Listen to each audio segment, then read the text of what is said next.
are going to make lemon sage white bean dip. So this is a creamy, nutritious dip that's infused with sage and garlic and lemon, and it's really versatile. If you like hummus, you're probably gonna like this. It's amazing as a dip, but it's also really good on sandwiches or in wraps or in like a grain bowl that you might have made. And with Thanksgiving coming up, and sage is a big flavor in Thanksgiving, I thought I would put together this video and show you something really easy you can make with sage.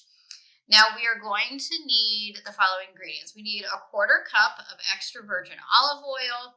We're also going to need a 1/4 cup of sage leaves.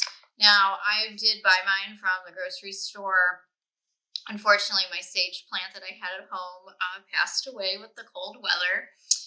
You're also going to need 2 cups of white beans. In this case, I just grabbed a can, which is about 2 cups of cannellini beans. Those are a white kidney bean, but you can use other white beans as well. I've already rinsed and drained this.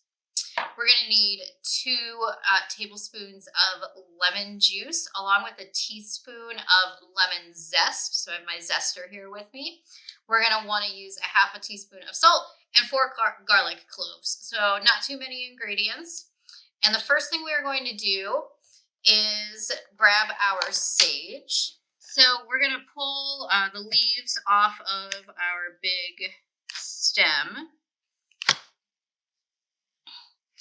And in a small skillet, which I have behind me, I'll adjust when we get there.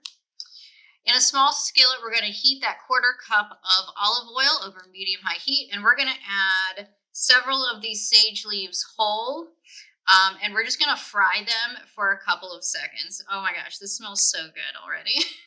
The extra sage you can just set aside and use in a different recipe, unless you want this to be really sagey. Sage can kind of overpower a dish though, so I would be careful with maybe don't use all of your sage bundle. So let's go ahead and get our 1/4 cup of olive oil over here. And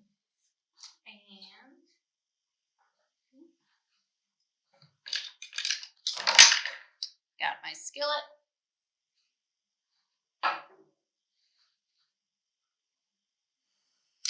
All right, our next step is the bean end of things. So in a food processor or a blender in my case, we are going to mix our beans,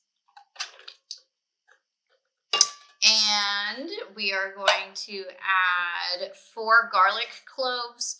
If you have a minced like this, that's about 2 teaspoons worth. I like to eyeball it. And we are also going to add our lemon zest and our lemon juice. So I have one of these handy dandy zesters. If you don't have this and you ever need to zest citrus, what you can do is use the small size on your cheese grater. Hopefully you have a cheese grater. If you don't, then you might need to be a little ingenious and research. I'm not sure what else to use. So I'm going to zest until I have about a teaspoon. I'm not going to measure it. And that's roughly 1 lemon's worth of zest. And so if you've never zested, I'm just scraping off some of the skin into a really fine particle.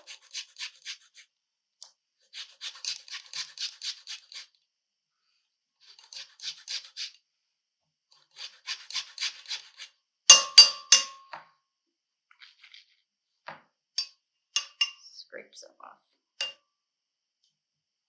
Okay. And then I also need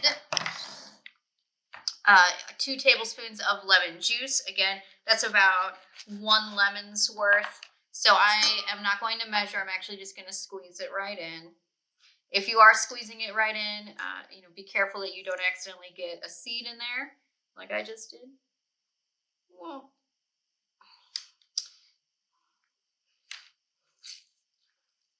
And then we're just going to blend all of this together. And yes, so I think the blending is going to be a little noisy on the video, so I'm going to pause again and I will be back. And this concoction is going to be nice and creamy. So while this is blending, I do have it paused so I can speak.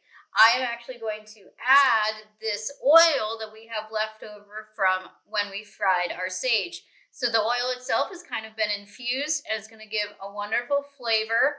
So I'm going to go back and just slowly stream this in while we're blending.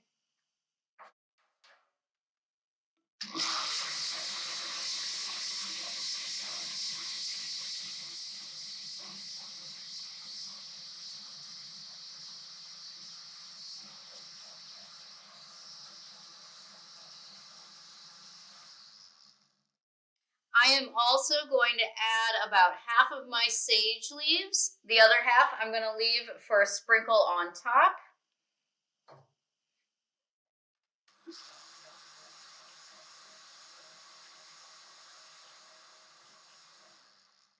And then finally, I'm going to add about a half teaspoon of salt. You can kind of add this at any point. And we'll do a final blend and then we will be ready to go.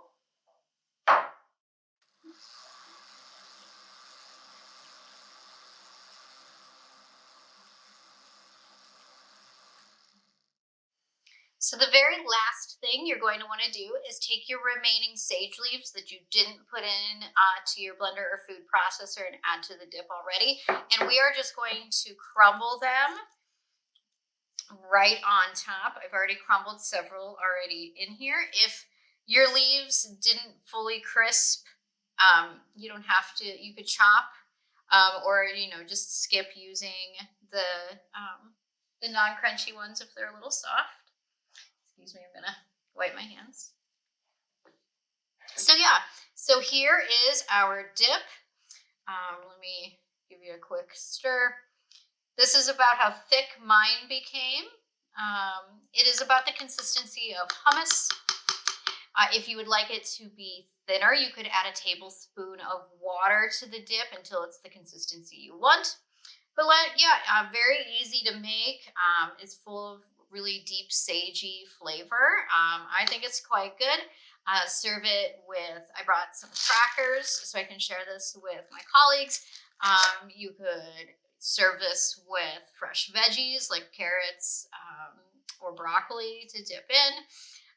Or, do a nice schmear on your next sandwich that you make or a wrap. So it's quite tasty.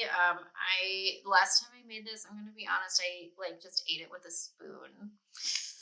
So anyway, I hope you all have a wonderful fall. And I hope your fall is full of lovely and amazing flavors and foods. And have a great day. And thank you for joining me for this library kitchen video.